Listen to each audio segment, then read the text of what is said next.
Et je vais passer la parole à un de vos collègues, hein, Grégory Temprement, président de l'URPS pharmacien.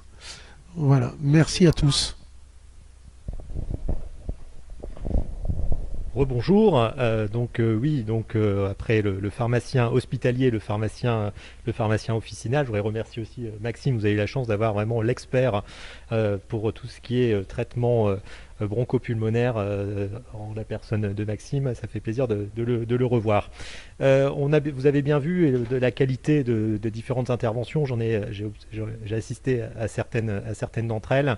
On voit bien que autour de la réhabilitation en fait respiratoire, il y a besoin en fait d'une mobilisation interpro. Cette mobilisation interpro peut se faire à la fois là, sur le repérage, le dépistage. Je sais que nous, on a pas mal d'initiatives qui ont été prises en Hauts-de-France sur le sujet, notamment dans les officines, mais d'autres professions de santé, je pense notamment aux infirmières qui interviendront tout à l'heure, ont un rôle majeur à jouer.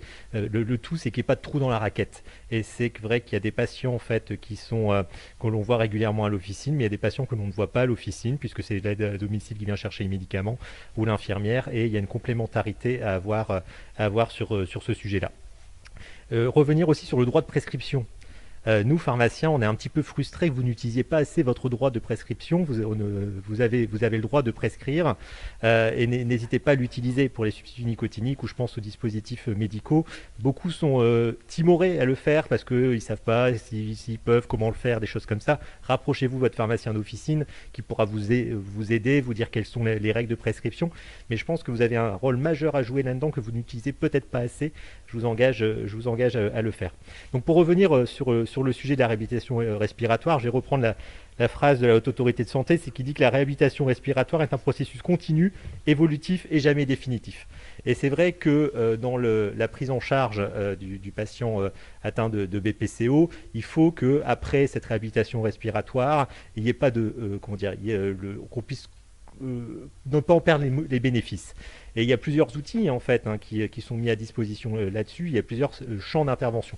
Tout d'abord, on voit bien qu'il faut stimuler la motivation. La personne était motivée, accompagnée pendant cette période de réhabilitation respiratoire. On voit bien qu'après, l'expérience montre que ces personnes-là, à force, après, perdent un petit peu les bonnes habitudes prises. Et c'est important de réévaluer tout ça et de stimuler cette motivation.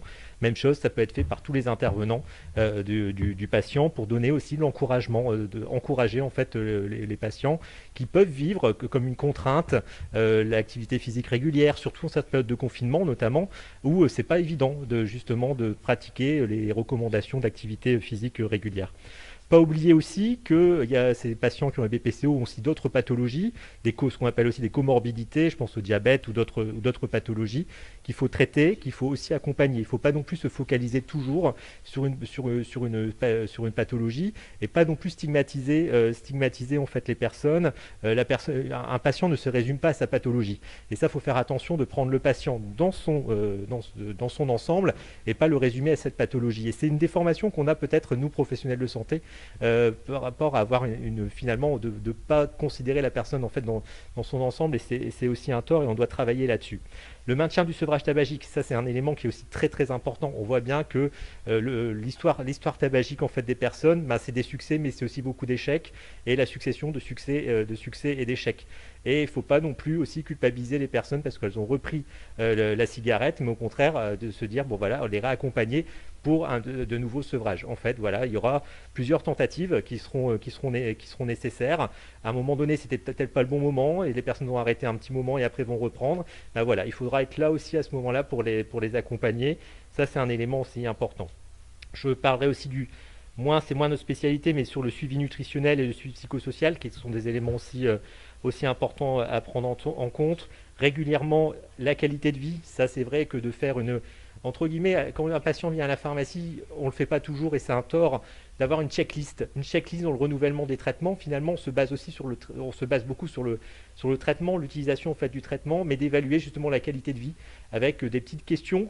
Voilà, une checklist au moment des renouvellements. C'est un sujet sur lequel on va travailler nous les pharmaciens sur les aérosols, les appareils inhalés, mais aussi sur d'autres traitements, parce qu'on finalement, pour justement essayer d'avoir des arbres décisionnels et améliorer la qualité de dispensation au moment des renouvellements, puisque c'est vrai, comme disait l'interlocuteur, c'est vrai que souvent on pose la question est-ce que vous avez des problèmes avec l'inhalateur? Les personnes généralement vont dire non. Bah oui, parce que mais quand à l'utilisation, on voit qu'il peut y avoir en fait des soucis. Et d'ailleurs, une personne qui utilise bien son aérosol à un moment donné, bah, finalement, à force et par habitude, à un moment donné, bah, va le faire un peu plus rapidement, va respirer un peu plus rapidement. Et finalement, il faudrait revoir aussi les fondamentaux. En officine, on a ce qu'on appelle des entretiens pharmaceutiques. Alors, il n'y a pas d'entretien pharmaceutique à l'heure actuelle pour la BPCO. On l'a sur l'asthme et sur les anticoagulants oraux. Mais c'est une piste, c'est une voie d'action pour nous pharmaciens d'officine, justement, pour accompagner les patients dans l'observance. Voilà, l'observance, c'est un facteur clé. Et l'observance, je le dis de manière franche, c'est pas qu'un problème de pharmacien. C'est un problème d'infirmier, c'est un problème de kiné, parce qu'on peut repérer de l'inobservance à différents stades. Et une fois qu'on a repéré l'observance, de savoir pourquoi la personne est inobservante, souvent bah, c'est parce que bah, la personne se sent bien en dehors des phases d'exacerbation et se dit bah, j'ai pas besoin de mon traitement. Auquel cas il y a un travail éducatif aussi à faire. Dans certains cas c'est parce que l'aérosol ne lui convient pas. Moi, j'ai des personnes qui disaient bah, depuis que je prends cet aérosol-là, bah, j'ai des pertes de goût, donc voilà, ça ne m'intéresse pas de le prendre. Bon, bah voilà, c'est tout ce travail-là. Et le problème, c'est que, même chose, travail interpro, chacun peut remonter les informations et discuter avec le pharmacien et aussi le médecin, qui est le pivot dans tout ça, il ne faut pas l'oublier, justement pour trouver peut-être le bon dispositif à la bonne personne. S'il y avait un traitement miracle ou une méthode d'aérosol qui irait à tout le monde, finalement ça se saurait et l'observance c'est quelque chose qui est aussi important. Il ne faut pas oublier non plus c'est les associations de patients. C'est un bon recours pour les professionnels de santé. Il n'y a pas mieux que les patients pour savoir ce qu'ils ressentent dans leur pathologie. Hein, on peut avoir toutes les formations du monde, tous les témoignages du monde. Tant qu'on n'a pas vécu la pathologie, c'est vrai que les personnes ne se rendent pas toujours compte, nous soignants ne se rendent pas toujours compte comment les personnes peuvent vivre avec leur pathologie.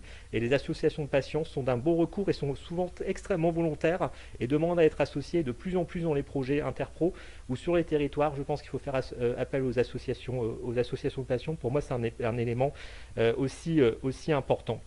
Donc on voit bien que, vous voyez, j'ai cité quelques exemples, il y en a beaucoup d'autres, et certainement que notre collègue Marie-Odile Huillon, président de l'URPS infirmier, reviendra aussi sur certains thèmes, mais on voit on a besoin d'une approche multipro, avec des compétences qui sont certaines partagées, mais certaines compétences propres, et l'intérêt justement d'avoir cette coordination sur un projet dans les territoires, que ce soit à travers une équipe formelle, hein, comme les équipes de soins primaires, les MSP ou les CPTS, ou même de manière informelle sur des collaborations médecins, infirmiers, kinés, médecins. C'est des choses qui sont importantes et qui demandent, une formation commune, et je félicite l'URPS Kiné d'avoir organisé ce colloque et de lui a donné cette coloration interprofessionnelle, mais aussi des outils de coordination avec des appuis, parce que finalement, comme il y a plusieurs acteurs qui gravitent, non pas autour du patient, mais avec le patient, et bien finalement, à un moment donné, il faut savoir qui fait quoi. Donc des outils numériques, on y travaille beaucoup en inter-URPS sur des outils de coordination qui restent encore à développer dans le cadre des partenariats que l'on peut avoir à le GIP